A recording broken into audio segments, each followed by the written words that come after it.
Tumunog ang kanyang cellphone, isang pamilyar na ringtone, ngunit sa loob ng maingay at masikip na dressing room ng bar, ang tunog niyon ay tila isang hiyaw mula sa ibang mundo. Pinunasan ni Shena ang pawis sa kanyang noo at sinagot ang tawag.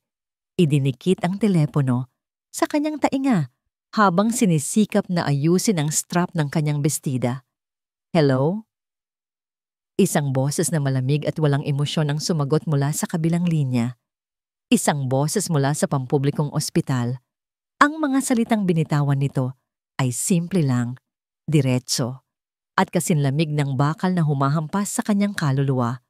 Wala na ang tatay mo. Natigilan si Shena. Ang ingay ng dressing room ay biglang nawala. Ang tibok ng kanyang puso ay tila huminto. Ang cellphone na hawak niya ay unti-unting lumuwag sa kanyang pagkakahawak. Bago pa man siya makasagot, bago pa man niya maintindihan ang lahat, ibinaba na ng kausap niya ang tawag. Nabitawan niya ang telepono. Bumagsak ito sa sahig na may kasamang malakas na kalabog, ngunit hindi niya iyon naririnig. Ang tanging naririnig niya ay ang ugong sa kanyang tainga. Patay na ang tatay niya. Ang kaisa-isang pamilya niya sa mundo. Lumabas siya ng bar, hindi para umuwi, kundi para lang makahinga. Ngunit kahit ang hangin sa labas ay tila naninikip sa kanyang dibdib. Isinandal niya ang sarili sa pader ng isang madilim na eskinita. Hinahayaang bumagsak ang mga luhang kanina pa niya pinipigilan. Doon, sa gitna ng kanyang pagdadalamhati, dalawang anino ang humarang sa kanyang daraanan. Shena, sabi ng isang magaspang na boses. Kilala niya ang mga lalaking ito. Sila ang mga tauhan ni Don Roberto. Ang isa sa kanila, isang lalaking may gintong na ngipin, ay ngumisi. Nakikiramay kami sa pagkawala ng tatay mo. Ang kanyang mga salita ay puno ng pang-aalipusta, hindi pakikiramay. Itinaas nito ang isang piraso ng papel. Kahit sa dilim, alam ni Shena kung ano yon. Pero alam mo naman, negosyo pa rin. Pagpapatuloy ng lalaki, naiwan niya itong maliit na alaala. 5 milyon. At gusto ni Don Roberto na mabayaran yan. Ngayon na. 5 milyon. Ang mga numero ay umaling-aungaw sa kanyang isipan. Mas malakas pa kaysa sa tugtog mula sa loob ng bar. Imposible.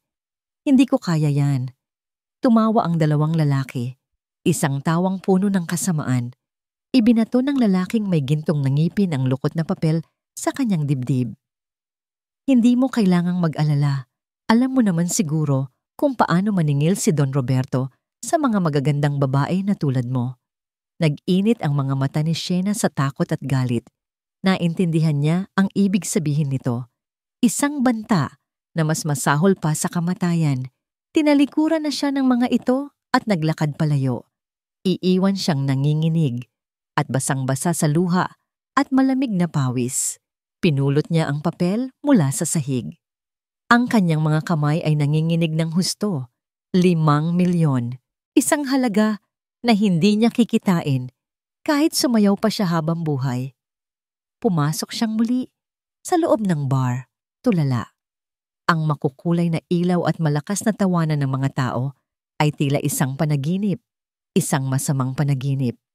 Shena, ikaw na ang susunod! Sigaw ng kanilang manager. Wala siyang lakas na tumanggi. Automatiko siyang naglakad patungo sa entablado. Ang mga ilaw ay tumama sa kanyang mukha. Sinisilaw siya. Nagsimula ang tugtog. Sumayaw siya. Ngunit wala roon ang kanyang kaluluwa.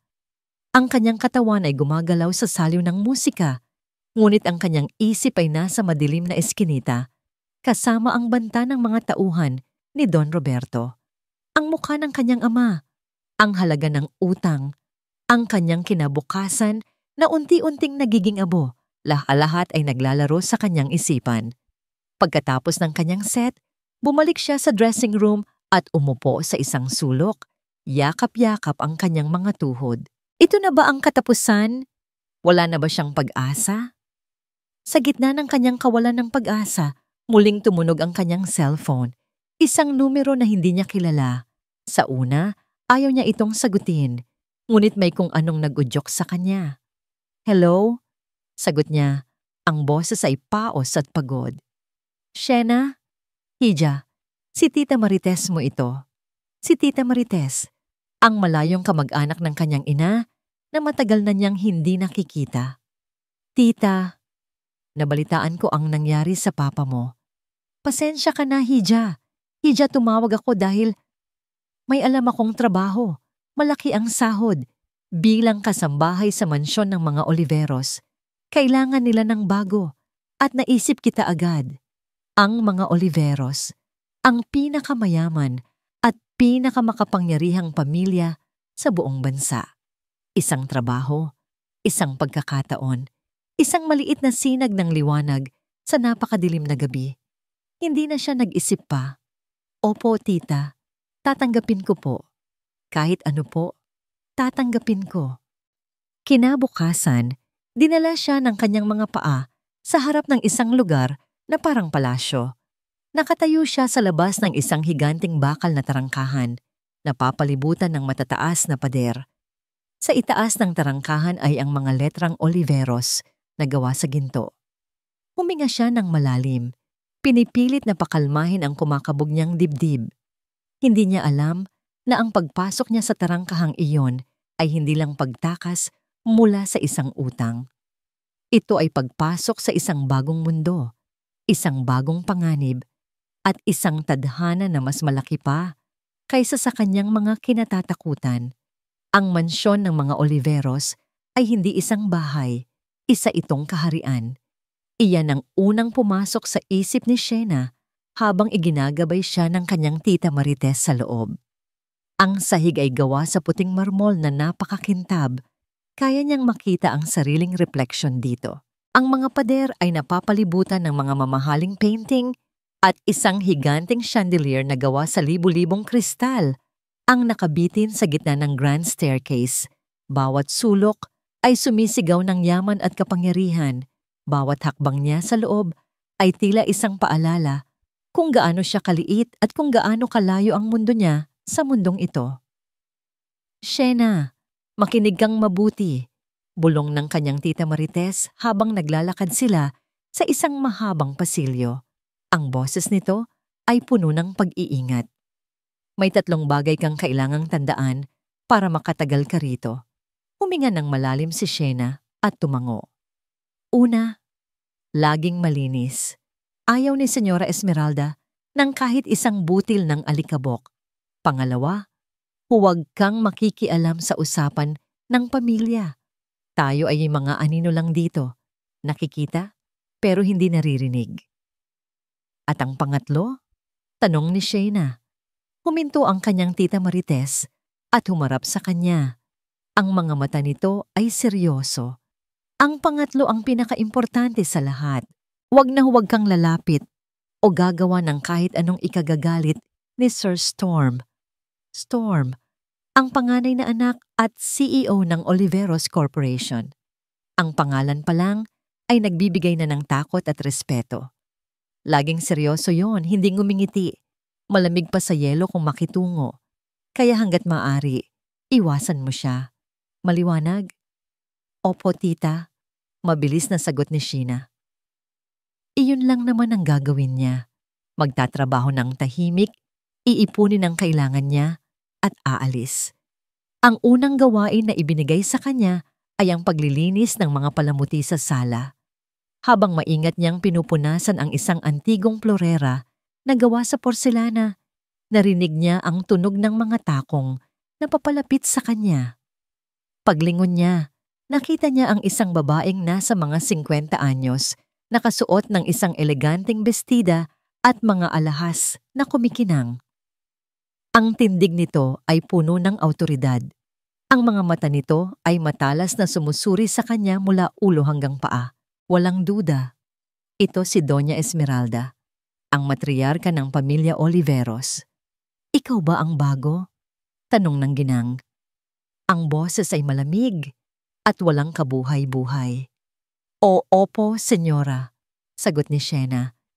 Biglang naramdaman ang panginginig ng kanyang mga kamay.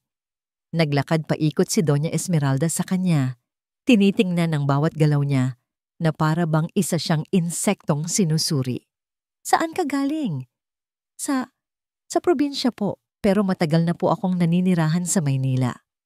At ano ang trabaho mo bago ka napadpad dito? Ang tanong na yon ay parang isang suntok sa sikmura ni Shena. Napayuko siya, hindi makatingin ng diretso sa mga mata ng ginang. Kung ano-ano lang po, para may makain. Isang maliit at mapanlibak na tawa ang kumawala sa mga labi ni Doña Esmeralda. Siguraduhin mo lang na marunong kang gumamit ng basahan at hindi lang ang katawan mo ang alam mong igalaw. Ang mga salita ay tumusok sa puso ni Shena na parang mga karayom. Sa kanyang pagkagulat at kahihiyan, biglang dumulas ang plorerang hawak niya. Crash! Ang tunog ng nabasag na porselana ay umalingaw-ngaw sa buong sala. Nanlaki ang mga mata ni Shena sa takot habang nakatingin sa mga piraso ng plorera na nagkalat sa sahig. Walang kwenta! Sigaw ni Doña Esmeralda. Ang mukha nito ay namumula sa galit. Alam mo ba kung magkano ang halaga niyan? Kahit ang buong buhay mo ay hindi sapat para bayaran yan. Nagsimulang mamuo ang luha sa mga mata ni Shena. Pipasensya na po, senyora. Hindi ko po sinasadya. Hindi sinasadya? Palibhasa'y sanay ka sa mga murang bagay. Umalis ka sa harapan ko. Alis. Nanginginig na tumayo si Shena at akmang tatakbo paalis nang isang boses na malalim at malamig ang pumigil sa lahat. Anong nangyayari dito? Sabay silang napalingon ni Doña Esmeralda sa hagdanan. Nakatayo roon ang isang lalaki. Matangkad, nakasuot ng isang mamahaling business suit. Ang buhok nito ay maayos na nakasandal at ang kanyang mukha ay parang inukit sa bato. Perpekto, ngunit walang emosyon. Ang mga mata nito, malamig, madilim, at tumatagos sa kaluluwa. Ito si Storm Oliveros. Naglakad siya pababa ng hagdan. Ang bawat hakbang ay may bigat at awtoridad. Hindi niya pinansin ang kanyang ina o ang nabasag na plorera. Ang kanyang mga mata ay nakatuon lamang sa isang tao, kay Shena. Napako si Shena sa kanyang kinatatayuan. Ang tingin na yon, bakit parang may kakaiba? Hindi ito galit, hindi rin ito pagtataka. Ito ay isang tingin na puno ng pag-iimbestiga. Isang tingin na tila matagal na siyang kilala. Siya ang bagong katulong, sabi ni Doña Esmeralda sa anak. Puno ng pagkainis ang boses. At sa unang araw pa lang niya, sinira na niya ang Ming vase mo. Hindi inalis ni Storm ang tingin niya kay Shena. Dahan-dahan siyang lumapit. Bawat hakbang niya palapit ay siyang pagbilis ng tibok ng puso ni Shena. Huminto siya sa mismong harapan niya. Napakabango niya. Amoy mamahaling pabango at pera. Napakatangkad niya. Kailangan niyang tumingala para makita ang kanyang mukha. Hindi pa rin siya nagsasalita. Tinititigan lang siya nito. Pakiramdam ni Shena ay hinuhubaran siya ng tingin na yon. Hindi sa paraang mahalay, kundi sa paraang tila binabasa nito ang bawat sekreto at bawat takot na itinatago niya. It's just a vase, ma, sabi niya sa wakas. Ang boses ay kasing lamig ng kanyang mga mata. Ngunit hindi kay Shena siya nakatingin nang sabihin niya iyon, kundi sa ina niya. Pagkatapos ay muli siyang lumingon kay Shena.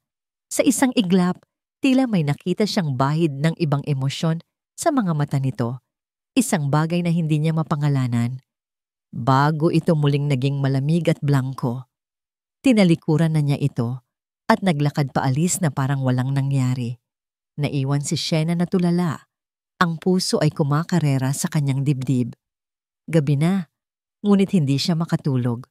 Nakahiga siya sa maliit na kama sa servants' quarters, paulit-ulit na naglalaro sa kanyang isipan ang nangyari kanina. Ang mga masasakit na salita ni Doña Esmeralda, ang mga piraso ng nabasag na plorera, at higit sa lahat, ang mga mata ni Storm Oliveros.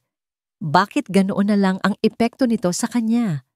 Bakit sa kabila ng lamig niyon, pakiramdam niya ay may init na nakatago sa ilalim? Bigla, Isang malakas na komosyon mula sa labas ang pumutol sa kanyang pag-iisip. Mga sigaw, mga boses na pamilyar at kinatatakutan niya. Dahan-dahan siyang sumilip sa bintana. Sa labas ng malaking tarangkahan, sa ilalim ng maliwanag na ilaw ng poste, nakita niya sila. Ang dalawang tauhan ni Don Roberto. Nagwawala ang mga ito. Sumisigaw at pilit na gustong pumasok. "Lumabas ka dyan, Shena. Alam naming nagtatago ka dyan. Hindi mo matatakasan ang utang mo." Nanlamig ang buong katawan ni Sheena. Natagpuan siya ng mga ito. Paano? Napaatras siya mula sa bintana. Ang takot ay gumagapang sa kanyang buong pagkatao. Kasabay nito, nakita niyang bumukas ang malaking pinto ng mansyon. Mula sa dilim, isang matangkad na figura ang lumabas. Dahan-dahan itong naglakad patungo sa tarangkahan. Kahit sa kalayuan, kilala niya ang tindig na yon, ang awtoridad sa bawat hakbang. Si Storm Oliveros. Huminto ito sa harap ng tarangkahan, nakaharap sa mga goons ni Don Roberto. Nanlaki ang mga mata ni Sheena sa takot. Anong gagawin niya? Anong mangyayari? Pinagmasdan ni Storm ang dalawang lalaki sa labas ng kanyang tarangkahan mula sa bintana ng kanyang opisina. Mga basura. Iyon ang tanging salitang pumasok sa kanyang isipan. Mga basurang nagkakalat sa kanyang teritoryo, mga langaw na gumagawa ng ingay at sumisira sa kanyang katahimikan. Nakita niya ang takot sa mukha ni Sheena na sumisilip mula sa bintana ng silid ng mga katulong. Isang pamilyar na takot, ang parehong takot na nakita niya sa mga mata nito sa eskinita noong isang gabi, noong hindi pa nito alam na pinagmamasdan niya ito mula sa kalayuan. Isang malamig na galit ang gumapang sa kanyang mga ugat. Galit hindi lang sa mga lalaking iyon, kundi sa sarili niya. Hinayaan niyang mangyari ito. Hinayaan niyang maranasan ni Sheena ang ganitong klaseng takot. Masyado siyang nag-antay. Masyado siyang nagplano. Ngayon na ang oras para kumilos. Kinuha niya ang intercom sa kanyang mesa. "Arman, 2 langaw sa labas ng gate. Alisin mo sila. Siguraduhin mong hindi na sila babalik." "Yes, sir," sagot ng pinuno ng kanyang security. Walang tanong-tanong. Bumaba si Storm hindi para harapin ang mga ito, kundi para tiyakin na ang utos niya ay masusunod. Dumiretso siya sa main door. Saktong pagdating ng kanyang mga security personnel, ang 2 goons ay nagulat ng palibutan sila ng mga lalaking mas malalaki pa sa kanila. "Wala kayong karapatang saktan kami. Maniningil lang kami," sigaw ng isa. Hindi nagsalita si Storm. Isang senyas lang mula sa kanyang kamay at ang 2 lalaki ay kinaladkad na palayo. Ang kanilang mga sigaw ay unti-unting humina hanggang sa tuluyang nawala sa dilim. Nagkaroon ng katahimikan. Tumingin siya sa direksyon ng bintana ni Sheena. Nawala na ito roon. Mabuti. Pumasok siyang muli sa mansyon. Ang kanyang ina ay nag-aabang sa sala. Ang mukha ay puno ng pag-aalala at pagtataka. "Storm, anong gulo yon? Sino ang mga yon?" "Walang kwentang tao, ma." Sagot niya. Ang boses ay blangko. "Huwag niyo na silang isipin." Hindi na niya hinintay ang sagot ng ina. Umakyat siyang muli sa kanyang opisina at naupo sa kanyang leather na upuan. Sa loob ng ilang minuto, tinitigan lang niya ang isang folder sa ibabaw ng kanyang mesa.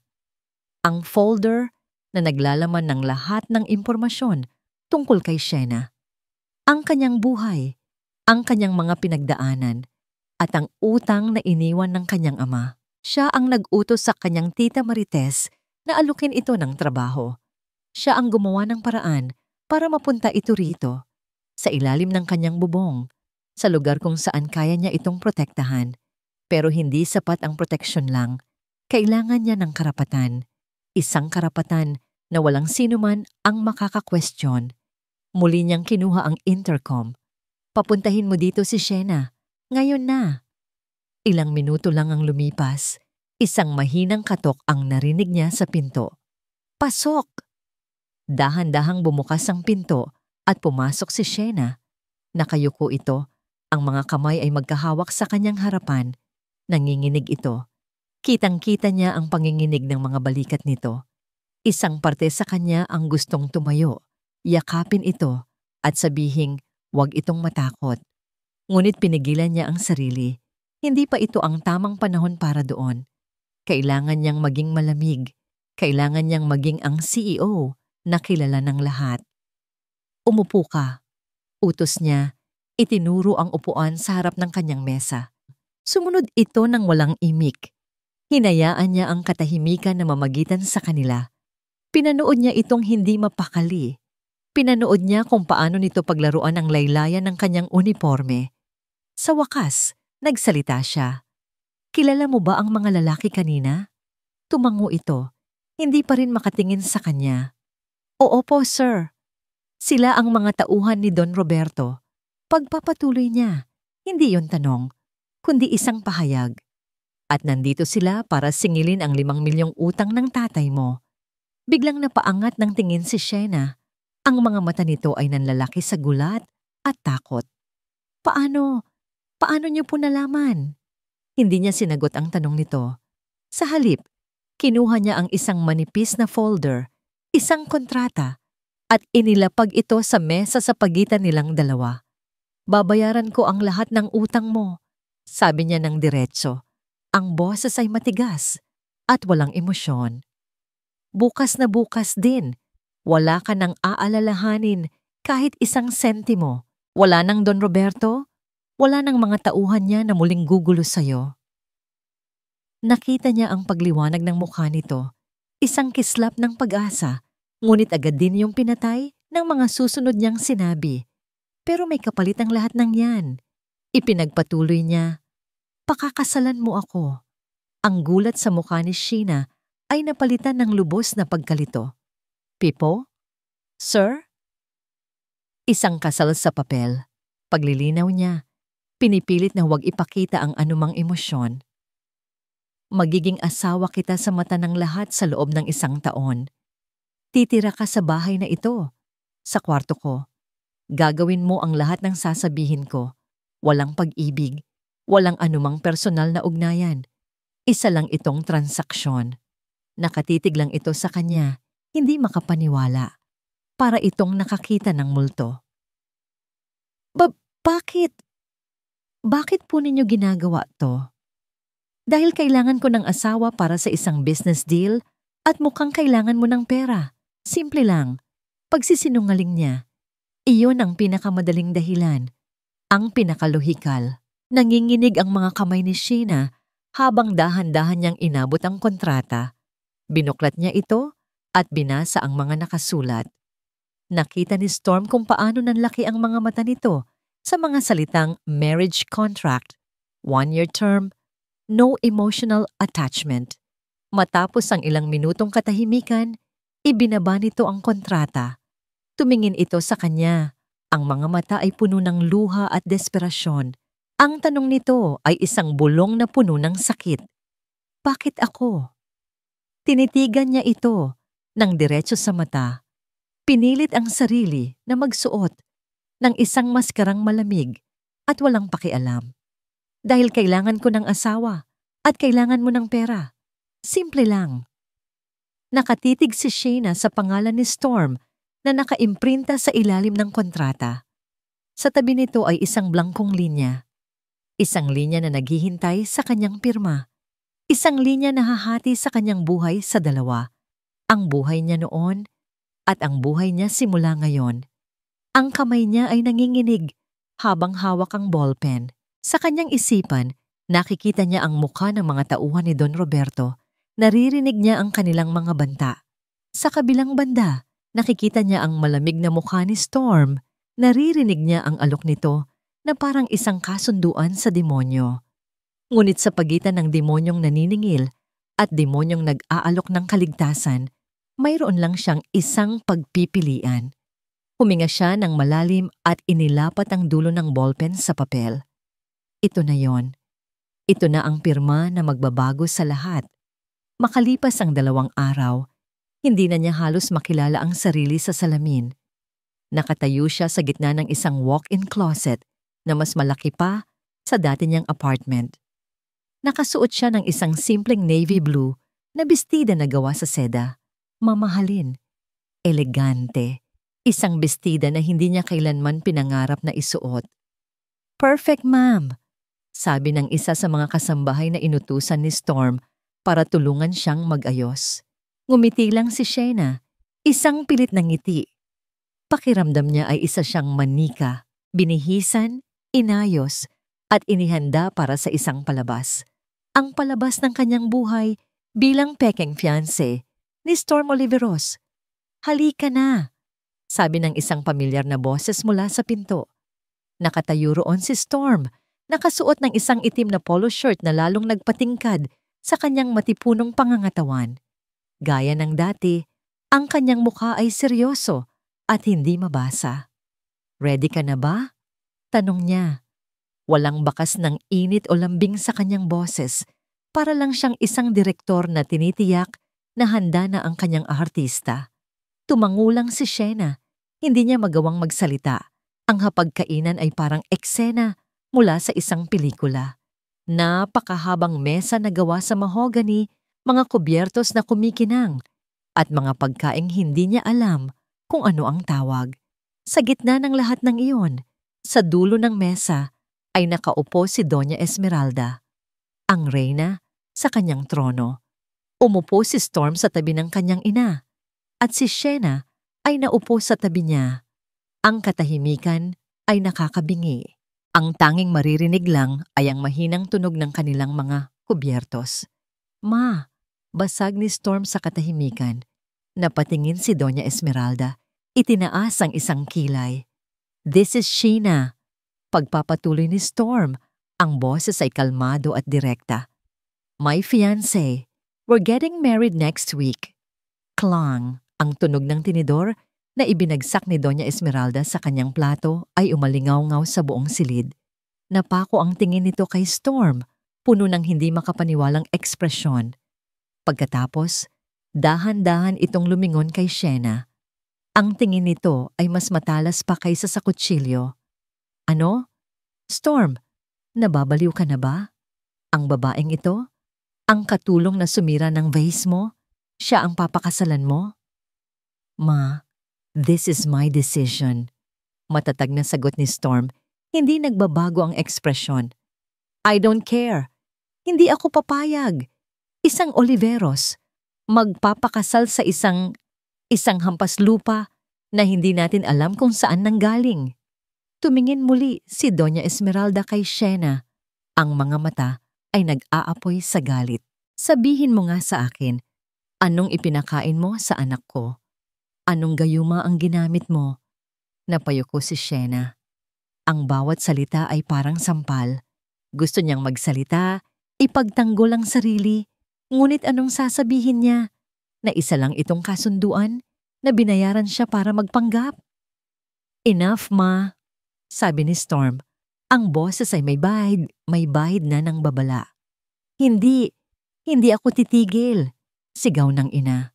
Bago pa man makasagot si Storm, isang boses ng babae ang narinig mula sa entrada ng dining hall. "Tita Esmeralda." "Storm, I'm sorry. Am I interrupting something?"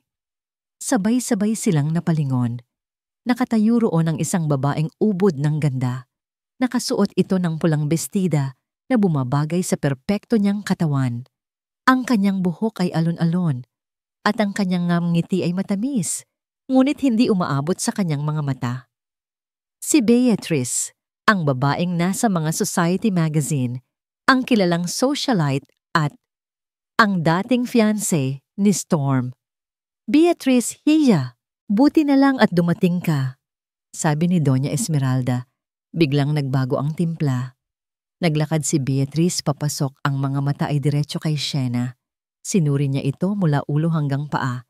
Isang ngiti ng pangmamaliit ang gumuhit sa kanyang mga labi. "So, ito pala ang kapalit ko." "Interesting choice, Storm." Hindi sumagot si Storm. Lumapit si Beatrice at humalik sa pisngi ni Doña Esmeralda bago humarap kay Shayna. Inilahad nito ang kamay. Beatrice nga pala. Nag-aalangang inabot ni Shena ang kamay nito. Shena po. Hinawakan ni Beatrice ang kamay niya nang mas mahigpit kaysa sa inaasahan. Shena, what a simple name. So saan ka hinukay ni Storm? Bago pa man makasagot si Shena, isang malamig na kamay ang humawak sa kanyang kamay sa ilalim ng mesa. Ang kamay ni Storm. Isang maliit na pisil. Isang tahimik na senyas. Hindi niya alam kung ito ba ay para magbigay ng lakas ng loob o isang paalala na umarte siya ng tama. Beatrice, we're in the middle of dinner. Sabi ni Storm, ang boses ay malamig. Kung wala kang importanteng sasabihin, you can leave. Ang ngiti ni Beatrice ay bahagyang naglaho, napalitan ng inis, ngunit mabilis niya itong ibinalik. Oh, I'm sorry. Ayoko namang makagulo sa happy family dinner ninyo. Umupo ito sa tapat ni Shena, ang mga mata ay hindi inaalis sa kanya. Ang natitirang bahagi ng hapunan ay isang torture. Si Beatrice at Doña Esmeralda ay nag-uusap na parang wala si Shena doon, pero bawat salita nila ay may patama. Tungkol sa kahalagahan ng magandang pamilyang pinagmulan. Tungkol sa mga babaeng umaakyat lang sa lipunan gamit ang kanilang itsura. Naramdaman ni Shena ang paghigpit ng hawak ni Storm sa kanyang kamay, ngunit wala itong sinasabi. Well, sabi ni Beatrice habang nagpupunas ng bibig gamit ang table napkin, sana lang walang mga sikretong itinatago ang bride-to-be. Mahirap na. Baka mabahiran ang malinis na pangalan ng mga Oliveros. Ang mga salitang iyon ay direktang tumama kay Sheena, isang malinaw na banta. Alam ba ni Beatrice ang tungkol sa nakaraan niya? Natapos ang hapunan. Si Beatrice ay nagpaalam na, ngunit bago umalis, binigyan nito si Sheena ng isang huling tingin na puno ng babala. Si Doña Esmeralda naman ay umakyat sa kanyang silid nang hindi man lang sila tinitingnan. Naiwan silang dalawa ni Storm sa katahimikan. Binitawan na nito ang kanyang kamay. Ang init na iniwan nito ay biglang nawala. Sumunod ka sa akin, sabi lang nito, at nagsimulang maglakad. Sinundan niya ito paakyat sa grand staircase patungo sa isang pinto sa dulo ng pasilyo. Ang silid ni Storm. Pagpasok nila, agad na bumungad sa kanya ang isang silid na napakalaki at napakadilim. Itim, gray at puti ang kulay ng lahat. Minimalist.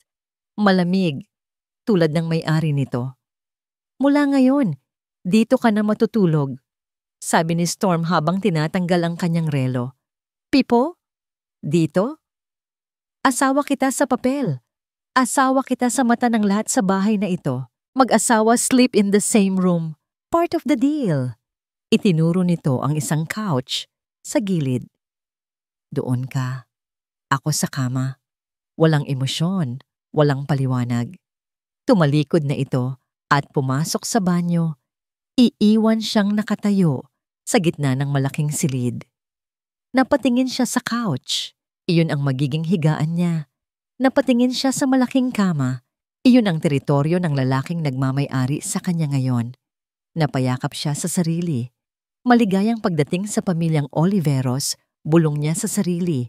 Maligayang pagdating sa aking bagong impyerno. Ang mga unang araw ng kanilang pagsasama ay may isang malamig at hindi nagbabagong routine. Gigising si Sheena sa couch bago pa man sumikat ang araw. Aayusin niya ang kanyang higaan at paglabas niya ng banyo, wala na si Storm. Isang bakas na lang ng mamahaling pabango nito ang naiiwan sa hangin. Isang paalala na totoo ang lahat ng nangyayari. Hindi sila nag-uusap. Hindi sila nagkikita. Sa umaga, isa itong anino na umaalis. Sa gabi, isa itong anino na umuuwi at dumidiretso sa kama habang siya'y nakahiga na sa couch, nagkukunwaring tulog. Ang silid ay malaki at malawak. Ngunit para kay Sheena, ito'y isang selda na puno ng kalungkutan. Isang gabi, nagsimulang manakit ang kanyang ulo. Sinubukan niya itong baliwalain, ngunit kinabukasan, ang sakit ng ulo ay naging isang matinding lagnat. Nanginginig ang kanyang buong katawan at bawat paghinga niya ay mainit. Pinilit niyang bumangon para magtrabaho, ngunit sa sobrang hilo, napahiga siyang muli sa couch. Doon, sa gitna ng panlalamig at panghihina, dinalaw siya ng antok. Nagising si Shena sa isang di pamilyar na lambot. Dahan-dahan niyang iminulat ang kanyang mga mata. Hindi ito ang magaspang na tela ng couch. Nakahiga siya sa malambot na kutsyon na babalutan ng isang makapal at mabangong kumot. Nasa kama siya. Sa kama ni Storm, napabalikwas siya ng bangon, ngunit agad ding nahilo. Doon niya napansin ang mga bagay sa tabi ng kama. Sa isang maliit na mesa, mayroong isang mangkok ng mainit na lugaw at isang baso ng tubig na may kasamang gamot. Sino ang naglagay nito rito? Imposible. Pero sino pa ba? Si Storm ba ang nag-alaga sa kanya? Siya ba ang nagbuhat sa kanya mula sa couch, papunta sa kama? Ang ideyang iyon ay nagdulot ng kakaibang init sa kanyang dibdib. Isang init na hindi dulot ng lagnat. Lumipas ang ilang araw. Bumuti na ang kanyang pakiramdam. Bumalik na rin sila sa dati nilang routine, ang hindi pagpapansinan. Ngunit may nagbago. Hindi na niya kayang tingnan si Storm sa parehong paraan. Sa likod ng malamig na maskara nito, alam niyang mayroong isang parte dito na nag-aalala. Isang hapon, habang naghahanda sila para sa isang charity event, isang sikat na designer ang dumating para sukatan siya ng damit. Ang isinuot sa kanya ay isang magandang gown, ngunit ang sapatos na kasama nito ay may napakataas na takong. Halos hindi siya makatayo ng tuwid. Sakto namang pumasok si Storm sa silid. Nakita nito ang kanyang pag-aalinlangan sa pagsusuot ng sapatos. Kumunot ang noo nito. Palitan mo yan. Malamig na utos ni Storm sa designer. Pero Sir Storm, ito po ang bagay sa gown. I said, change it. Pag-uulit ni Storm. Ang boses ay mas matigas na ngayon. My fiancé will not wear something that makes her look like she's about to fall. It's undignified. Give her something elegant but comfortable. Natigilan ang designer at agad na sumunod. Hindi tumingin si Storm kay Shena, ngunit narinig at naintindihan niya ang lahat. Hindi dahil sa dignidad. Ginawa niya yon para sa kanyang kaginhawaan. Gabi-gabi, dumadaan si Shena sa tapat ng opisina nito bago matulog. Laging nakasara ang pinto. Ngunit isang gabi, bahagya itong nakabukas. Narinig niya ang boses ni Storm sa loob. Kausap ang assistant nito sa telepono. I want to know everything about Don Roberto, sabi ni Storm. Ang boses ay seryoso at mapanganib. Hindi lang ang negosyo niya, ang bawat koneksyon, ang bawat baho. Tiyakin mong walang makakalusot. Napahawak si Shena sa kanyang dibdib. Hindi lang pala nito binayaran ng utang niya. Iniimbestigahan din nito ang lalaking nagbanta sa kanyang buhay. Ginagawa nito ang lahat para protektahan siya. Hindi na niya napigilan ang sarili. Nang gabing iyon, hinintay niya itong pumasok sa kanilang silid. Sir, Storm. Tawag niya. Ang boses ay nanginginig. Huminto ito at lumingon. Ang mukha ay blangko, gaya ng dati. Gusto ko lang pong magpasalamat, sabi niya. Sa gamot, at sa sapatos, at sa lahat. Tinitigan lang siya nito ng ilang segundo. Ginagawa ko lang ang nasa kontrata. Sagot nito sa wakas. Ang boses ay kasing lamig pa rin ng dati. Responsibilidad kong panatilihin kang maayos. You represent me now. Ang mga salita ay malamig. Ngunit habang tumatalikod ito para maglakad palayo, may isang bagay na nahuli ng kanyang mga mata. Nakita niya ang unti-unting pamumula ng dulo ng mga tainga nito. Isang maliit na ngiti ang sumilay sa mga labi ni Shena. Sa likod ng pader na yelo, may puso palang nagtatago. Pumasok siya sa silid na may kakaibang pag-asa sa kanyang puso. Ngunit pagkasara niya ng pinto, may nakita siyang isang bagay sa sahig. Isang brown na envelope na isinuksok sa ilalim ng pinto. Walang pangalan ng nagpadala. Nanginginig ang mga kamay niya habang binubuksan ito. Sa loob, mayroong ilang mga litrato. Ang puso niya ay tila huminto sa pagtibok. Mga litrato niya. Mga litrato niya habang sumasayaw sa entablado ng bar, nakasuot ng kanyang revealing na costume. Sa ilalim ng mga litrato, may isang maliit na papel na may nakasulat na mga salita na tila isinulat sa dugo. Umalis ka na habang maaga pa. 6:00 pa lang ng umaga, ngunit si Storm ay nasa kanyang opisina na sa mansyon. Nakaupo siya sa harap ng kanyang computer, sinusuri ang mga ulat sa stock market. Ito ang kanyang santuwaryo. Isang lugar na kontrolado niya, kung saan ang lahat ay batay sa lohika, numero, at malamig na katotohanan. Ngunit isang email mula sa kanyang PR team ang sumira sa lahat ng iyon. Subject: Urgent. Media crisis. Binuksan niya ito. Ang kanyang mga mata ay mabilis na tumakbo sa mga salita. Pagkatapos ay sa link na kalakip nito, isang click. At gumuho ang kanyang kontroladong mundo. Isang sikat na gossip website. Sa pinakaitaas, ang headline ay nakasulat sa malalaki at mapanirang mga letra. Ang nakaraan ni Mrs. Oliveros mula sa pagsayaw sa bar, aakyat na sa altar, at sa ilalim nito ang mga litrato. Ang mga litratong nakita niya sa envelope na itinapon niya kagabi. Mga litratong nagpapakita kay Shena sa entablado, sa ilalim ng mga ilaw ng bar. Maganda, malungkot, at ngayon, ginagamit laban sa kanya. Isang bagay ang pumutok sa loob ni Storm, isang bagay na mainit at marahas, galit, isang purong nag-aapoy na galit.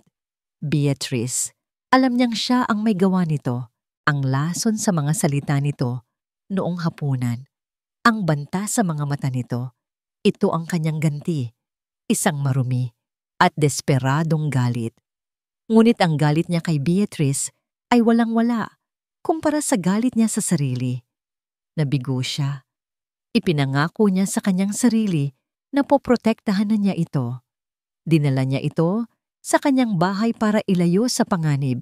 Ngunit sa huli, siya pa rin ang naglagay dito sa kapahamakan. Inilantad niya ito sa isang mundo na mas malupit at mapanghusga kaysa kay Don Roberto. Biglang bumukas ang pinto ng kanyang opisina. Pumasok ang kanyang ina. Hawak ang isang tablet. Ang mukha ay hindi maipinta. "Storm, nakita mo na ba ito?" Sigaw ni Doña Esmeralda. Ang boses ay nanginginig sa galit at kahihiyan. "Isang eskandalo. Sinasabi ko na nga ba? Ang babaeng yan ay magdadala lang ng kahihiyan sa pamilya natin. Kailangan mong kansilahin ang kasal. Now." Tumingin si Storm sa kanyang ina. Ang kanyang mga mata ay malamig na parang yelo. "Hindi. Anong hindi? Hindi ko kakansilahin ang kasal. Nababaliw ka na ba talaga, Storm? Pagkatapos nito, pagkatapos malaman ng buong mundo na ang mapapangasawa mo ay isang bailarina sa bar, paano na ang pangalan natin? Ang negosyo?" Tumayo si Storm. Ang kanyang taas at ang bigat ng kanyang presensya ay tila pumuno sa buong silid. Sa unang pagkakataon sa kanyang buhay, haharapin niya ang kanyang ina hindi bilang isang masunuring anak, kundi bilang isang lalaki. "Asawa ko siya, Ma," sabi niya. Ang boses ay matatag at puno ng isang bagay na kahit siya ay nagulat. Determinasyon. Pananagutan ko siya. Iniwan niyang nakatulala ang kanyang ina. Naglakad siya palabas ng opisina. Ang kanyang mga hakbang ay mabilis at may direksyon. Isa lang ang nasa isip niya. Shena, nasaan siya? Kailangan niya itong makita. Nakita niya ito sa may pintuan, nakatayo sa tabi ng isang maliit na maleta. Ang parehong maleta na dala nito noong unang araw nito rito. Nakayuko ito, ang mga balikat ay nanginginig. Aalis siya. Tatakasan niya siya. Isang takot na mas malakas pa kaysa sa media scandal ang biglang kumapit sa puso ni Storm. Ang takot na mawala ito. Saan ka pupunta? Ang kanyang boses ay mas marahas kaysa sa kanyang intensyon. Napaangat ng tingin si Sheena. Ang kanyang mga mata ay pula at namamaga, puno ng sakit at kahihiyan. Aalis na po ako, sabi nito. Ang boses ay basag. Pasensya na po sa gulo. Hindi ko na po kayo bibigyan pa ng problema. Huminga ng malalim si Storm. Pinipilit na kontrolin ang nagwawalang emosyon sa kanyang dibdib. Lumapit siya. Bawat hakbang ay mabigat.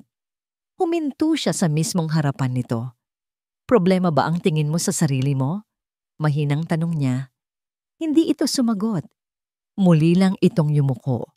Kinuha niya ang maleta mula sa kamay nito at inilapag sa sahig.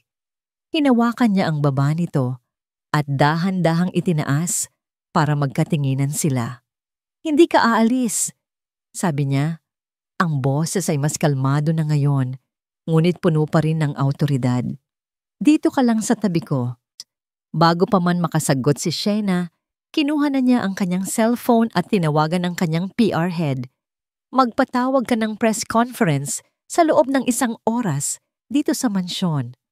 Pero sir, gawin mo na lang. Ibinaba niya ang tawag. Hinawakan niya ang kamay ni Shena. Malamig ito at nanginginig. Magbihis ka. May haharapin tayo. 1 oras ang lumipas. Ang sala ng mansyon ay puno na ng mga reporter, mga kamera at mga mikropono. Ang bulungan ay parang isang bubuyog na nag-iingay. Lahat sila ay nag-aabang. Lumabas sila ni Shena mula sa hagdanan. Lahat ng atensyon ay napunta sa kanila. Ang mga flash ng kamera ay walang tigil, nakakasilaw. Naramdaman ni Storm ang panginginig ni Shena sa tabi niya. Hinigpitan niya ang hawak sa kamay nito. Tumayo sila sa gitna. Hinarap ni Storm ang dagat ng mga tao. Ang kanyang muka ay kalmado. Isang perpektong maskara ng isang CEO na sanay sa ganitong sitwasyon. Ngunit sa loob, ang kanyang puso ay kumakarera. Itinaas niya ang kanyang kamay at ang lahat ay tumahimik. Ipinatawag ko kayo ngayong umaga dahil sa isang issue na kailangan ng agarang paglilinaw. Simula niya. Ang kanyang boses ay malinaw at malakas. Umaalingaw-ngaw sa buong silid. Totoo, ang babaeng katabi ko, ang aking fiancé na si Shena, ay nagtrabaho bilang isang mananayaw. Isang malakas na bulungan ang sumabog mula sa mga reporter. Nagtrabaho siya gabi-gabi para itaguyod ang kanyang ama. Nagtrabaho siya sa isang paraan na marangal at hindi nakasakit ng kahit sino. Pinagmasdan niya ang mukha ng mga reporter. Pagkatapos ay dahan-dahan siyang lumingon kay Sheena. Nakatingin ito sa sahig, hindi makapaniwala sa kanyang mga naririnig. Ang nakaraan niya ay parte ng pagkatao niya. Pagpapatuloy niya, ang kanyang boses ay bumaba. Mas personal, na para bang silang dalawa lang ang tao sa silid. At mahal ko siya ng buo. Natigilan ang lahat. Maging si Shena ay napaangat ng tingin. Ang kanyang mga mata ay nanlalaki. Puno ng luhang nagbabadyang tumulo. Sa harap ng daan-daang kamera, sa harap ng buong mundo na nakatingin, binitawan ni Storm ang kanyang maskara. Tumingin siya kay Sheena, hindi bilang isang business partner, hindi bilang isang babaeng nasa kontrata, kundi bilang si Sheena. At sa gitna ng nagkakagulong mga flash ng kamera at nagbubulungang mga reporter, hinawakan niya ng mas mahigpit ang kamay nito. Ang mundo ay tila huminto sa pag-ikot. Ang biyahe pabalik sa kanilang silid, matapos ang press conference, ay binalot ng isang mabigat na katahimikan. Ngunit hindi ito ang dating malamig na katahimikan. Ito ay isang katahimikan na puno ng mga salitang hindi masabi, ng mga emosyong nag-uumapaw. Nakasandal lang si Sheena sa bintana ng sasakyan, pinagmamasdan ang mga puno na mabilis nilang nilalagpasan. Ang mga salita ni Storm ay paulit-ulit na tumatakbo sa kanyang isipan. Mahal ko siya ng buo. Totoo ba yon?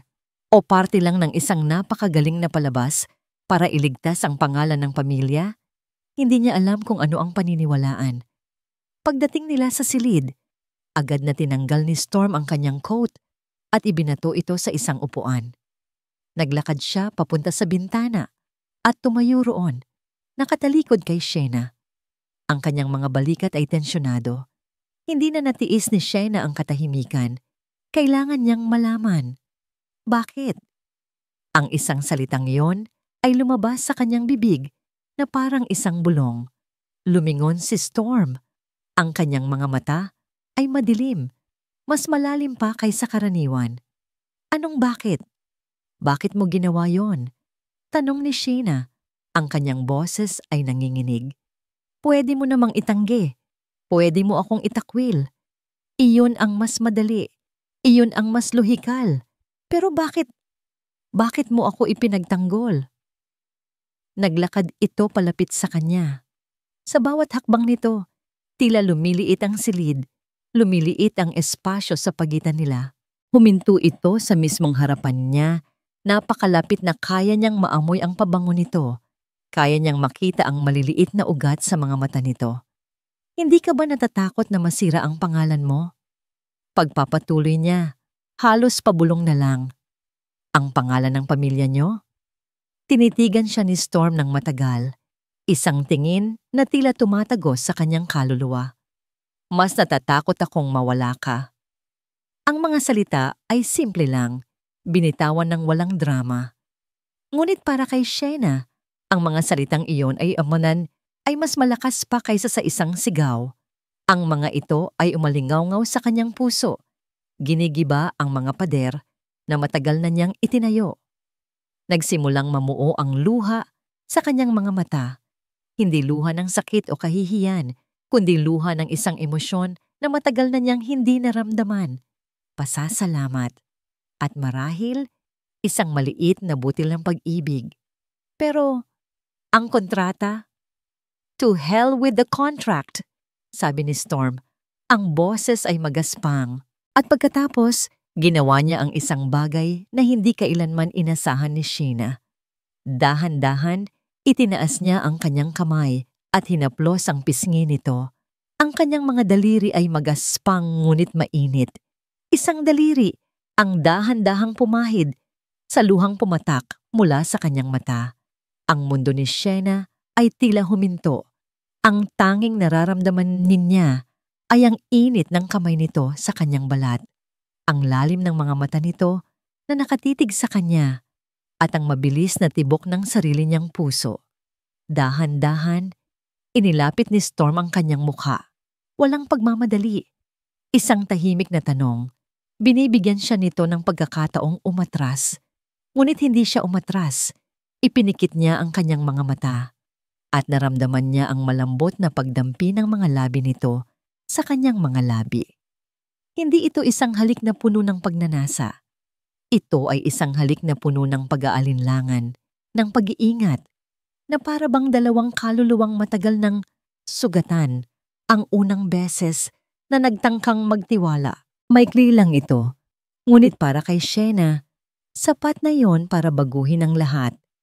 Nang maghiwalay ang kanilang mga labi, nanatili silang magkalapit. Ang kanilang mga noo ay magkadikit. Pareho silang humihinga ng malalim. Shayna, bulong ni Storm. Ang pangalan niya ay parang isang panalangin sa mga labi nito. Hindi na niya kailangan pang itanong kung totoo ba ang sinabi nito sa press conference. Naramdaman niya ang sagot sa halik na yon. Ang mga sumunod na araw ay isang panaginip. Ang pader na yelo sa pagitan nila ay tuluyan ng gumuho. Nagsimula silang mag-usap tungkol sa mga simpleng bagay tulad ng paborito nilang pagkain, ng mga librong nabasa nila. Nalaman niyang mahilig pala ito sa black coffee at tahimik na musika. Isang araw, sinubukan niyang ipagluto ito ng adobo, ang tanging putaheng alam niyang lutuin ng tama. Pinanood niya itong kumain, ang puso niya ay nasa kanyang lalamunan sa kaba. Matapos ang isang subo, tumingin ito sa kanya. Masarap. Iyon lang, ngunit ang maliit na ngiti sa gilid ng mga labi nito ay sapat na para magdiwang ang puso ni Shayna. Ang couch sa silid ay hindi na niya ginamit.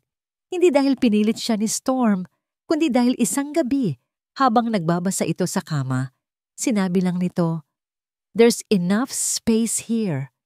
At mula noon, sa malaking kama na sila natutulog, magkatalikod, May malaking espasyo pa rin sa pagitan nila, ngunit magkasama sa iisang kama. Ang kanilang relasyon ay nagsisimula pa lang. Marami pang hindi nasasabi. Ang nakaraan ni Storm, ang tunay na dahilan kung bakit siya ang pinili nito. Lahat ay misteryo pa rin. Ngunit para kay Shena, ang mahalaga ay ang ngayon. Isang gabi, habang mahimbing na natutulog si Storm, isang tawag ang ginising nito. Bumangon ito at sinagot ang tawag sa may balkonahe. Narinig ni Shena ang pagbabago sa tono ng boses nito. Mula sa inaantok, naging alerto ito at pagkatapos ay naging malamig at mapanganib. Ano? Sigurado ka ba dyan? Isang mahabang katahimikan. Sige, ipagpatuloy mo. Bantayan mo ang bawat galaw niya. Nang bumalik ito sa loob, ang mukha nito ay madilim. Ang dating init sa pagitan nila ay biglang nawala. Napalitan ng isang pamilyar na lamig. Storm? May problema ba? Tanong ni Shena, umupo sa kama. Hindi ito sumagot agad. Tumingin lang ito sa kanya. Ang mga mata ay puno ng isang emosyon na hindi niya mabasa.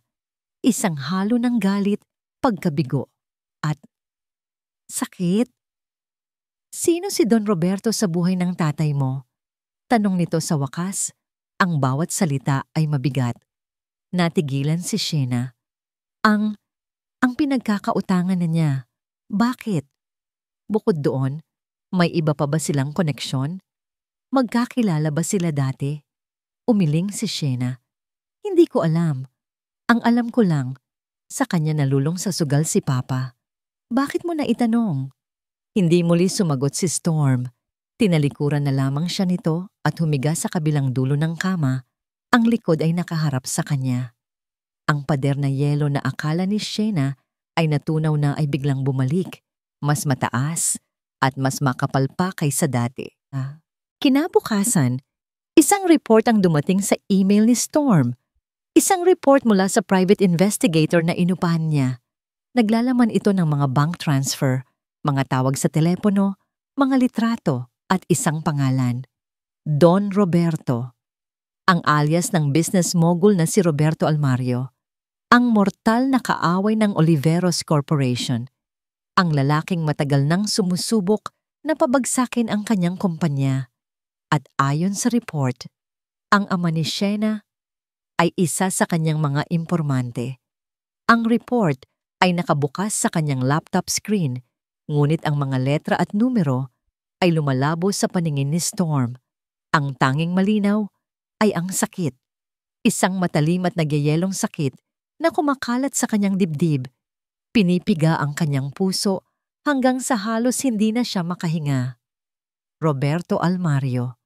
Ang pangalan ay umalingaw-ngaw sa kanyang isipan na parang isang sumpa. Ang kanyang karibal. Ang aninong matagal na niyang nilalabanan sa mundo ng korporasyon. At ang ama ni Shena, isang kasangkapan nito. Ang bawat sandali ng lambing na nagsimulang mamuo sa pagitan nila ni Shena, ang pag-aalaga nito nung may sakit siya, ang adobo na niluto nito para sa kanya, ang init ng katawan nito sa tabi niya sa kama, lahat ay biglang nabahiran ng lason. Isang palabas lang ba ang lahat? Isang napakagaling na pag-arte para makuha ang tiwala niya? Hindi. Hindi niya kayang paniwalaan. Ang mga mata ni Shena, walang kasinungalingan doon, ngunit ang ebidensya. Isang tawag mula sa kanyang sekretarya ang pumutol sa kanyang pag-iisip. Sir, nandito po si Ma'am Beatrice. Gusto daw po kayong makausap. Urgent daw po. Kumunot ang noo ni Storm. Beatrice, ano na naman ang kailangan nito? Papasukin mo. Sabi niya, ang boses ay pagod. Pumasok si Beatrice, ang mukha ay puno ng pekeng pag-aalala. Storm, darling, narinig ko ang nangyari sa press con. I'm so proud of you for defending her. Ang kanyang mga salita ay matamis, ngunit ang kanyang mga mata ay may kakaibang kislap.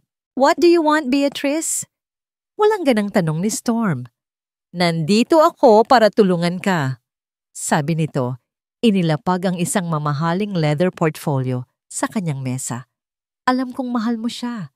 Pero Storm, ang pag-ibig ay hindi dapat maging bulag. May nalaman ako. Tungkol sa pamilya niya. Ayokong mapahamak ka. Binuksan nito ang portfolio. Sa loob ay mga kopya ng bank statements. Mga malalaking halaga na idineposito sa account ng ama ni Shena. Galing sa isang kumpanyang pag-aari ni Roberto Almario. May mga kopya rin ng mga email, mga listahan ng mga proyekto ng Oliveros Corp na ipinadala mula sa isang peking account. Ang tatay niya ang nagbebenta ng impormasyon kay Almario, mahinang sabi ni Beatrice. At si Sheena? Storm, ginamit ka lang niya. Iyon ang kabayaran sa natitirang utang nila. Umiling si Storm, pilit na tinatanggihan ang mga salitang naririnig. Hindi magagawa ni Shena yan. Talaga ba? Isang matagumpay na ngiti ang sumilay sa labi ni Beatrice. Kinuha nito ang kanyang cellphone. Then maybe you should listen to this. Pinindot niya ang play. Isang recording, ang boses ng ama ni Shena. Magulo ang tunog, ngunit malinaw ang mga salita. Malaki ang tiwala sa akin ng anak ko. Gagawin niya ang lahat para sa akin? Oo, malapit na siya sa target. Kay Storm Oliveros, bawat salita ay isang pako na ibinabaon sa puso ni Storm. Ang audio recording, iyon na ang huling patak. Ang konkretong pruweba na sumira sa lahat ng natitira niyang pag-asa. Ang pag-ibig na inaakala niyang nagsisimula nang mamukadkad ay isa palang tinik na dahan-dahang tumutusok sa kanyang likod. Ang tiwalang sinimulan niyang ibigay ay isang bitag. Naramdaman niya ang pag-akyat ng galit, isang galit na mas masahol pa sa naramdaman niya noong lumabas ang iskandalo. Dahil ngayon, ang galit ay hinaluan ng durog na puso. Umalis ka na, Beatrice, sabi niya. Hindi man lang ito tinitingnan. Storm, I said leave! Dahil sigaw niya, ang kanyang boses ay umaling-awngaw sa buong opisina. Natakot si Beatrice at mabilis na lumabas. Naiwan si Storm mag-isa sa katahimikan, kasama ang mga piraso ng kanyang winasak na mundo. Tinawagan niya si Shena sa intercom. Pumunta ka sa opisina ko. Ngayon na. Ilang sandali lang, pumasok si Shena. May dala itong isang tasa ng kape. Ang mukha nito ay may maliit na ngiti. Isang ngiti na dati nagbibigay ng kakaibang kapayapaan sa kanya. Ngunit ngayon, ay parang isang insulto. Storm! Nagtimpla ako ng Hindi na nito natapos ang kanyang sasabihin. Ibinato ni Storm ang buong folder sa paanan nito. Ang mga papel ay kumalat sa sahig na parang mga patay na dahon. Ano to? Sigaw niya. Ang kanyang boses ay puno ng sakit at galit na hindi na niya kayang itago. Napatingin si Shena sa mga papel sa sahig. Pagkatapos ay sa galit na mukha ni Storm. Ang kanyang ngiti ay naglaho, napalitan ng pagkalito at takot. Sa Storm! Ano yan? Huwag ka nang magpanggap, Shena. Ay halos hindi na niya makilala ang sariling boses. Alam ko na ang lahat. Ang tatay mo, ang connection niyo kay Almario, ang paglapit mo sa akin, lahat plano, di ba? Lahat kasinungalingan. Hindi totoo yan, sabi ni Sheena.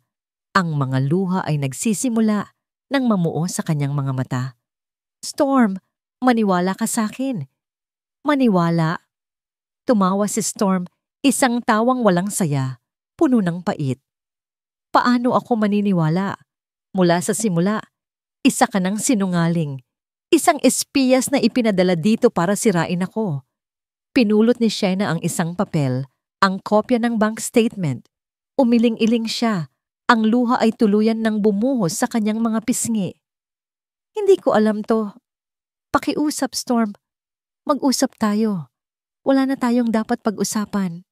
Lumapit siya rito. Ang mga mata ay nag-aapoy. Gusto niyang saktan ito.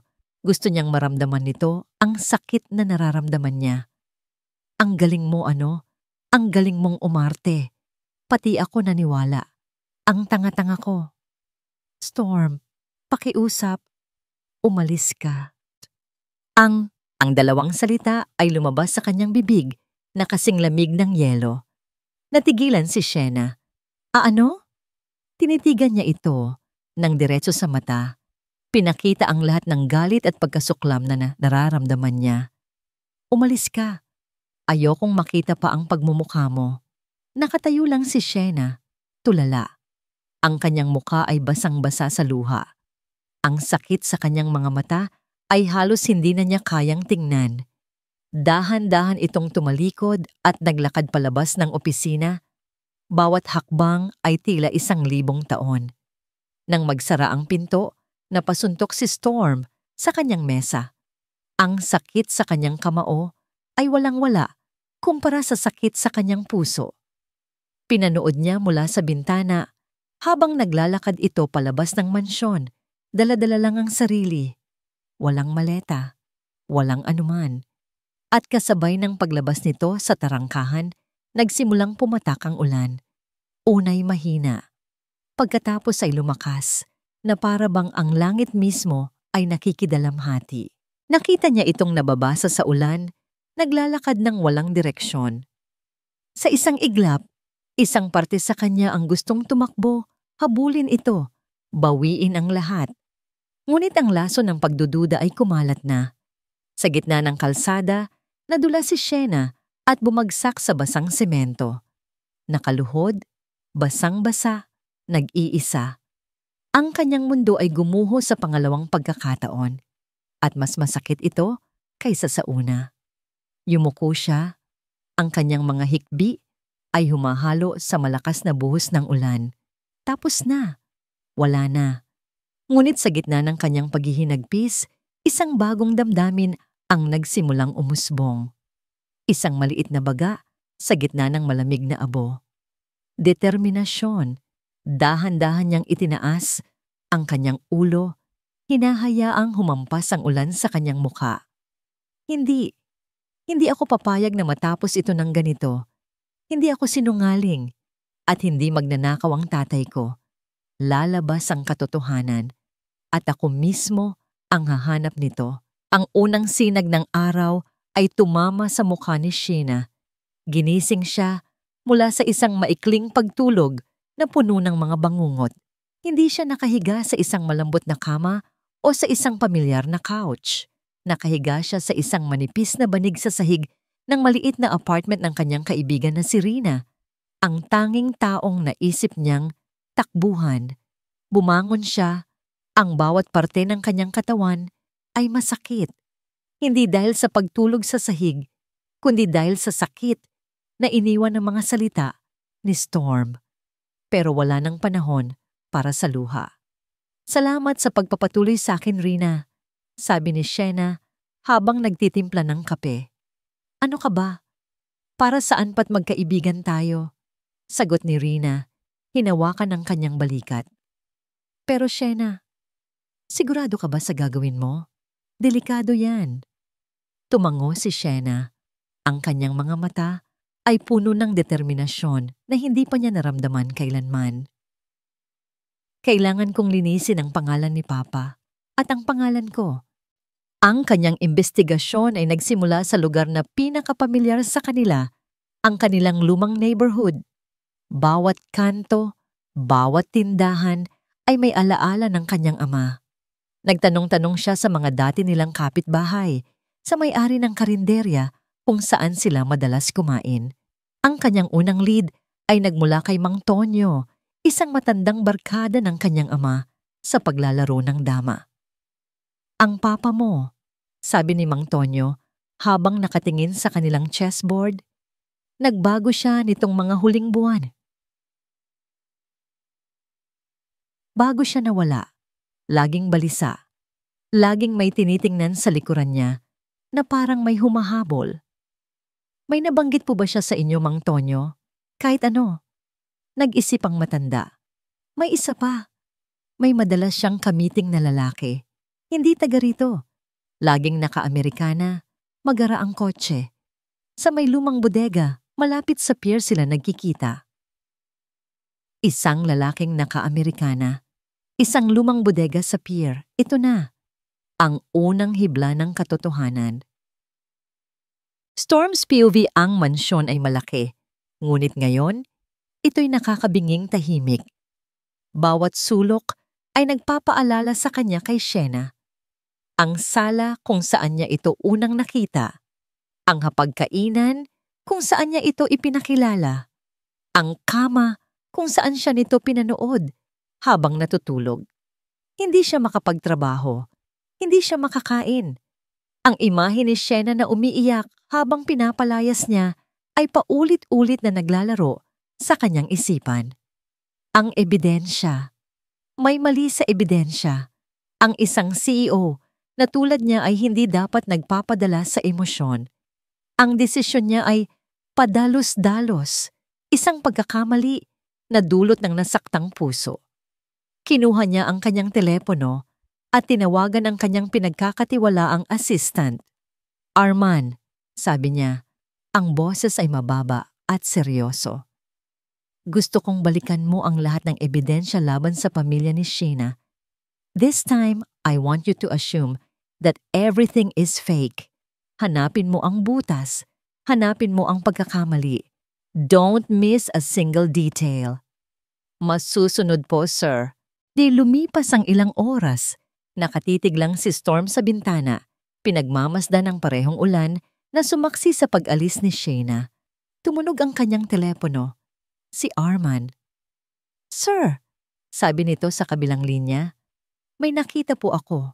Napaayos ng upo si Storm. What is it? Ang audio recording, sir. May mga inconsistencies sa background noise. Halatang pinagdugtong-dugtong ang mga salita. Ang mga email, ang timestamp, ay hindi tumutugma sa oras kung kailan nangyari ang mga project meeting na sinasabing inilabas niya. It's fabricated, sir. Magaling ang pagkakagawa. Pero peke. Napapikit si Storm. Isang halo ng kaluwagan at matinding pagsisisi ang bumalot sa kanya. Peke. Lahat ng iyon ay kasinungalingan. May isa pa po, sir. Pagpapatuloy ni Arman. Na-trace ko ang burner phone na ginamit ng lalaking sinasabing nakikipag-ugnayan sa tatay ni Shena. Ang huling lokasyon nito ay naping malapit sa isang lumang bodega sa may pier, ang parehong lugar. Shena's POV Gabi. Ang hangin sa pier ay malamig at amoy alat. Dahan-dahang naglakad si Shena papunta sa hanay ng mga luma at kinakalawang na bodega. Dito na ba ang dulo ng kanyang paghahanap? Nakita niya ang bodega na tinutukoy ni Mang Tonyo. Madilim at mukhang abandonado. Huminga siya ng malalim at akmang hahakbang, papasok ng isang tunog ang pumigil sa kanya. Ang tunog ng isang paparating na mamahaling sasakyan. Mabilis siyang nagtago sa likod ng isang malaking container. Huminto ang itim na kotse sa harap ng bodega.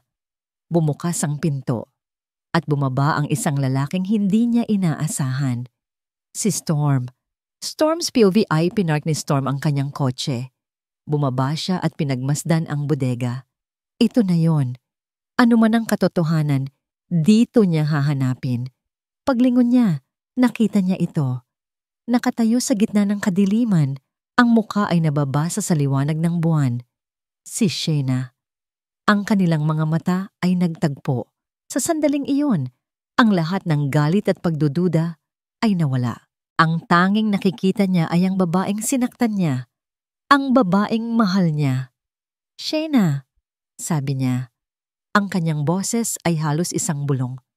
Naglakad ito palapit sa kanya. Ang muka ay seryoso. Anong ginagawa mo dito? Hinanap ko ang katotohanan, sagot niya, at hinanap kita.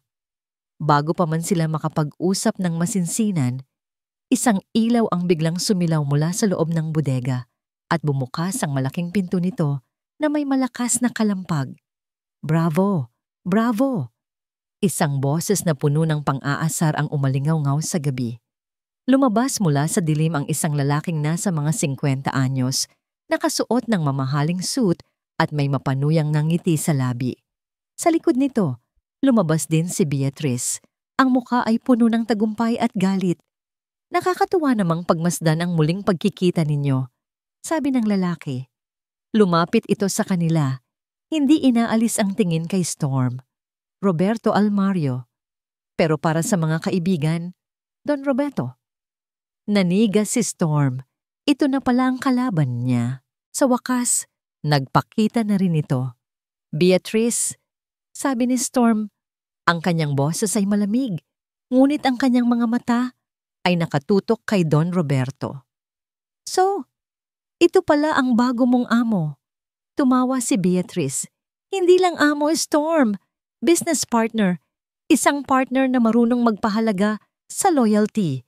Hindi tulad mo na ipinagpalit ako sa isang basura. Tumigil ka, sigaw ni Shena, humakbang paharap. Wala kang karapatang magsalita ng ganyan. At ikaw, lumingon siya kay Don Roberto. Anong ginawa niyo sa papa ko? Bakit niyo siya idinamay sa marumi niyong laro? Ngumisi si Don Roberto. Ang papa mo? Masyado siyang matigas ang ulo. Ayaw makipag-cooperate. Binigyan ko siya ng pagkakataong kumita ng malaki, pero mas pinili niyang maging tapat sa mga Oliveros. Sayang. Kaya ayun, nagkaroon tuloy ng aksidente sa preno ng sinasakyan niyang jeep. Ang mga salita ay tumama kay Shena na parang isang sampal. Hindi aksidente ang lahat. Pinatay nila ang kanyang ama. Mga demonyo kayo. Sigaw ni Shena. Akmang susugod ngunit mabilis siyang pinigilan ni Storm. Inilagay siya sa likuran nito. Tapos na ang laro niyo, Almario, sabi ni Storm. Ang kanyang boses ay kalmado ngunit mapanganib. Alam na namin ang lahat. Tumawa ng malakas si Don Roberto. Alam? Ha ha ha.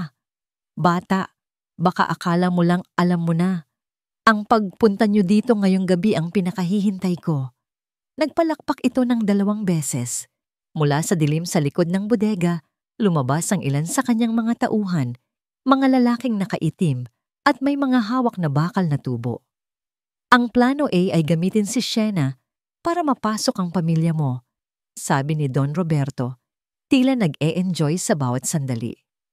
Nang pumalpak yon, dahil sa katigasan ng ulo ng tatay niya, nag-proceed tayo sa plano B. Sirain ang tiwala mo gamit si Beatrice. Pero ngayon, dahil nandito na kayong dalawa, mukhang mas maganda ang plano C. Tumingin ito sa kanyang mga tauhan. Isang aksidente ulit. Isang trahedya. Ang magkasintahang Oliveros natagpo ang patay sa isang bodega matapos ang isang robbery gone wrong. Nakakalungkot, di ba? Napapalibutan na sila. Shena, bulong ni Storm, hindi inaalis ang tingin sa mga papalapit na tauhan. Ano man ang mangyari, manatili ka sa likod ko. Ang hangin ay biglang napuno ng tensyon, mabigat at halos hindi ka makahinga. Ang mga tauhan ni Don Roberto ay dahan-dahang lumalapit. Ang kanilang mga anino ay humahaba sa ilalim ng malamlam na ilaw ng buwan. Mga lobong pumapalibot sa kanilang biktima. Storm! Bulong ni Shena. Ang takot ay gumagapang sa kanyang boses. Hinawakan ni Storm ang kanyang kamay, isang mahigpit na hawak na nagsasabing, huwag kang bibitaw. Wala na kayong tatakbuhan, Oliveros, sabi ni Don Roberto, isang ngiting demonyo ang nakaguhit sa kanyang mukha. Game over. Nang akmang susugod na ang unang tauhan, biglang umalingaw-ngaw ang tunog ng mga sirena sa di kalayuan. Mabilis, papalapit. Nanlaki ang mga mata ni Don Roberto at Beatrice sa gulat. Ano to?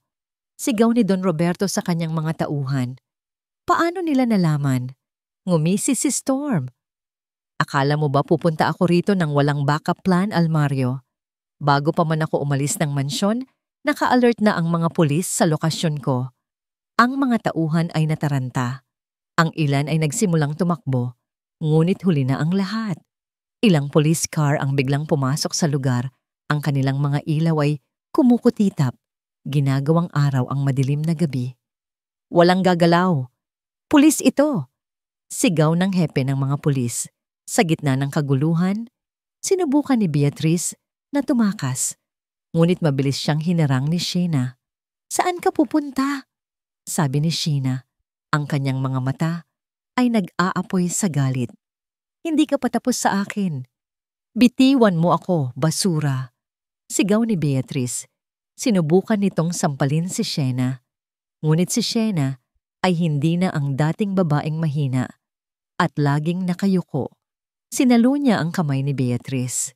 Tapos na ang pagpapanggap mo. Harapin mo ang mga kasalanan mo. Samantala, sinunggaban ni Don Roberto ang isang bakal na tubo. At sa desperasyon, sumugod ito kay Sheena. Kung babagsak ako, isasama kita. Sheena. Naging mabilis ang lahat. Itinulak ni Storm si Sheena para makaiwas. Ngunit sa paggawa niya niyon, siya ang sumalo sa hampas. Thud. Ang tunog ng bakal na tumama sa kanyang braso ay malakas at nakakakilabot. Napaluhod si Storm sa sakit. Storm! Sigaw ni Sheena, puno ng takot. Mabilis na dinakip ng mga pulis si Don Roberto. Pinusasan ito habang patuloy itong nagmumura. Dinakip na rin si Beatrice, umiiyak at nagwawala. Tumakbo si Sheena palapit kay Storm. Storm, okay ka lang? Ang braso mo. Okay lang ako, sabi ni Storm. Pilit nang ngumingiti kahit na baka sa kanyang mukha ang sakit. Ang mahalaga, ligtas ka. Matapos ang kaguluhan, matapos dalhin ng mga pulis ang mga may sala, naiwan silang dalawa sa katahimikan. Nakaupo sila sa likod ng ambulansya habang ginagamot ng isang paramedic ang braso ni Storm. Salamat, sabi ni Sheena. Ang kanyang boses ay nanginginig pa rin. Salamat sa pagligtas sa akin. Tumingin si Storm sa kanya. Ang kanyang mga mata ay puno ng isang emosyon na matagal na niyang itinatago. Puno ng pagsisisi. Ako dapat ang humingi ng tawad. Sheena, sabi niya. Ang kanyang boses ay puno ng sakit. Patawarin mo ako. Hindi ako naniwala sa'yo. Sinaktan kita. Ipinagtabuyan kita. Ako ang pinakagagong lalaki sa buong mundo. Umiling si Sheena. Ang mga luha ay nagsimulang tumulo sa kanyang mga pisngi. Naiintindihan ko na lason din nila ang isip mo. Hindi yon sapat na dahilan, sabi ni Storm. Hinawakan niya ang kamay ni Sheena gamit ang kanyang hindi nasaktang kamay. May dapat kang malaman. Ang dahilan kung bakit ikaw. Tumingin siya sa malayo na para bang may inaalala mula sa isang malayong nakaraan.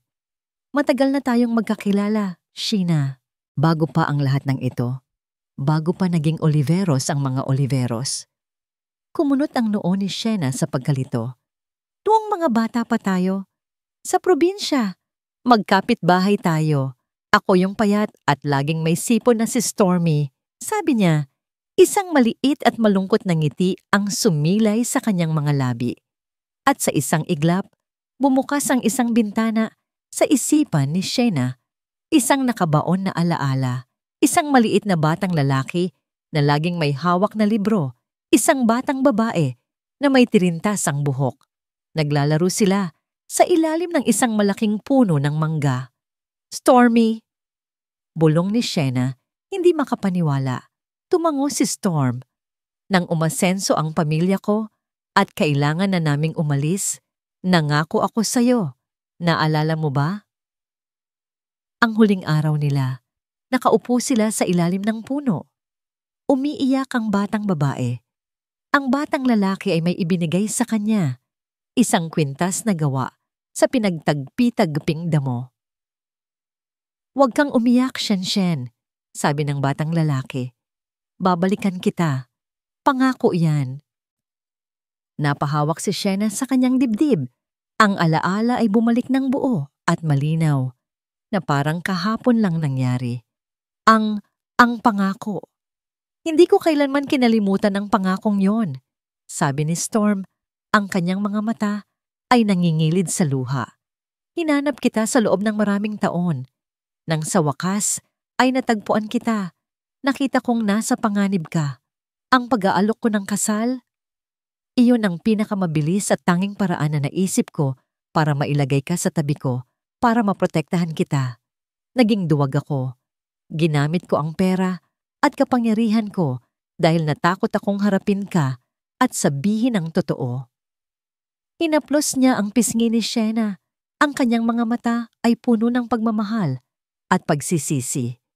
Patawarin mo ako, Shen. Patawarin mo ako sa pagiging duwag. Umiiyak na si Shena ngayon, hindi na dahil sa sakit, kundi dahil sa isang emosyon na bumabalot sa kanyang buong pagkatao. Ang lahat ng piraso ay sa wakas ay nagkakatugma. Ang mga kakaibang tingin, ang mga tahimik na pag-aalala, ang pagtatanggol sa kanya. Hindi iyon awa, hindi iyon responsibilidad. Iyon ay isang pangakong tinupad. Iyon ay pag-ibig. Stormy, sabi niya sa gitna ng kanyang mga hikbi. Mahal kita, Shena, sabi ni Storm. Ang mga salitang matagal na niyang itinatago ay sa wakas ay malayang lumabas. Mahal kita noon pa man at mamahalin kita habang buhay. Hindi na sumagot si Shena. Sa halip, ginawa niya ang tanging bagay na kayang ipahayag ang lahat ng nararamdaman niya. Dahan-dahan siyang yumuko at hinalikan ito. Isang halik na puno ng pagpapatawad, pag-unawa at isang pag-ibig na sinubok ng panahon at kasinungalingan. Ngunit sa huli ay nanatiling totoo. Nang maghiwalay ang kanilang mga labi, nakatitig lang sila sa isa't isa. Wala nang mga pader, wala nang mga maskara. Mula sa kanyang bulsa, may kinuha si Storm. Hindi ito isang piraso ng papel. Hindi ito isang kontrata. Isa itong maliit na kahon. Binuksan niya ito. Sa loob, isang simple ngunit napakagandang singsing na may isang maliit na diamante ang kumikinang sa ilalim ng ilaw ng ambulansya. Wala nang kontrata. Wala nang deal. Sabi ni Storm, ang kanyang boses ay nanginginig sa emosyon. This time, it's real. Lumuhod siya sa isang tuhod sa kabila ng sakit sa kanyang braso. Shena, will you marry me? For real this time. Lumipas ang 6 na buwan. Ang malamig na hangin ng nakaraan ay napalitan na ng mainit na sikat ng araw. Ang mga sugat ay unti-unti nang naghihilom at ang mga bangungot ay napapalitan na ng masasayang panaginip. Nakatayo si Shena sa harap ng isang simpleng puntod. Maayos at malinis. May mga sariwang puting bulaklak sa ibabaw nito. Dionisio Reyes, minamahal na ama. Papa, bulong niya, hinahaplos ang malamig na marmol. Tapos na po ang lahat. Malinis na ang pangalan niyo. Sana po masaya na kayo dyan. Isang banayad na hangin ang umihip, tila isang haplos mula sa kabilang buhay. Ngumiti si Shena. Sa unang pagkakataon sa loob ng napakatagal na panahon, naramdaman niya ang kapayapaan. Isang mainit na kamay ang humawak sa kanyang balikat. Paglingon niya, nakita niya si Storm, nakangiti sa kanya. Ang braso nito ay magaling na, ngunit may naiwan na maliit na peklat, isang permanenteng paalala ng kanilang pinagdaanan. Ready ka na? Tanong ni Storm. Tumango si Shena at hinawakan ang kamay nito. Magkahawak kamay silang naglakad palayo sa sementeryo, palayo sa nakaraan, at patungo sa kanilang kinabukasan. Ang sumunod na destinasyon nila ay ang mansyon ng mga Oliveros. Ngunit ngayon, ang pagpasok sa malaking tarangkahan ay hindi na nagdudulot ng takot o kaba kay Shena. Ito na ang kanyang tahanan. Sa hardin, naghihintay ang isang pananghalian na inihanda para sa kanila. At sa mesa, nakaupo ang isang taong hindi inaasahan ni Shena na makakasama niya ng ganito. Si Doña Esmeralda. Nang makita sila nito, tumayo ito. Wala na ang dating matalas na tingin at malamig na aura. Napalitan iyon ng isang bagay na mas malambot, isang bagay na tila pagsisisi. Shena, hija, sabi ng matanda. Ang boses ay mahina. Maupo kayo. Sa gitna ng kanilang pagkain, huminga ng malalim si Doña Esmeralda. Gusto kong humingi ng tawad, sabi nito, nakatingin ng diretso kay Shena. Sa lahat ng nasabi ko, sa lahat ng ginawa ko, naging bulag ako sa pangalan at yaman at hindi ko nakita ang tunay mong pagkatao. Ikaw ay isang matapang at mabuting babae at pinatunayan mong karapat-dapat ka para sa anak ko. Hinawakan nito ang kamay ni Shena sa ibabaw ng mesa. Patawarin mo sana ako. Nagulat si Shena. Ang mga luha ay muling namuo sa kanyang mga mata. Ngunit ngayon, ang mga ito ay luha ng kaligayahan. Pinapatawad ko na po kayo, senyora. Tita Esmeralda na lang, hiha. Sabi nito. Isang tunay na ngiti ang sa wakas ay sumilay sa kanyang mga labi. Welcome to the family. For real this time. At ang araw ng kanilang tunay na kasal ay dumating. Hindi ito ginanap sa isang malaking simbahan o sa isang grandiosong ballroom. Ginanap ito sa isang pribadong dalampasigan sa ilalim ng papalubog na araw. Kakaunti lang ang mga bisita, mga piling kaibigan at pamilya. Naglakad si Shena sa pasilyong buhangin. Nakasuot siya ng isang simpleng puting bestida. Walang mamahaling alahas, walang magarbong ayos. Ang tanging dala niya ay isang pusong buo at masaya. Sa dulo ng pasilyo, naghihintay si Storm. Nakasuot ito ng puting linen suit, nakatayo sa tabi ng karagatan. Nang makita siya nito, ang ngiti sa mga labi nito ay tila mas maliwanag pa kaysa sa papalubog na araw. Hindi sila gumamit ng mga tradisyonal na panata. Sa halip, ang mga salitang binitawan nila ay mula sa kanilang mga puso. Nangako ako noon na babalikan kita, sabi ni Storm. Hawak ang kanyang mga kamay. Ang boses ay nanginginig sa emosyon. Ngayon, nangangako ako na hinding-hindi na kita muling iiwan. Sa bawat paggising sa umaga, sa bawat pagsubok ng buhay, sa tabi mo lang ako.